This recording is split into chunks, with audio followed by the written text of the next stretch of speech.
नमस्कार, हा आपला नाचणी पापड आहे। आपल्याकडे नाचणी पापड मध्ये 5 इंची आणि 7 इंची असे 2 प्रकारचे नाचणी पापड येतात। पाहू शकता तुम्ही। आता हा पापड आपण तळूया।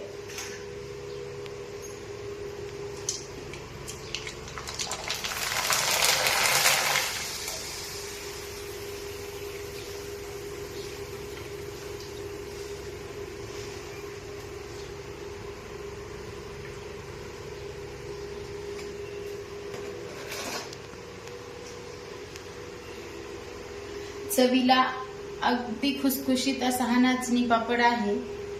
याच्यामध्ये भरपूर प्रमाणात आपण तीळ जिरे वापरलेले आहेत, त्यामुळे हा पापड चवीला अगदी छान लागतो।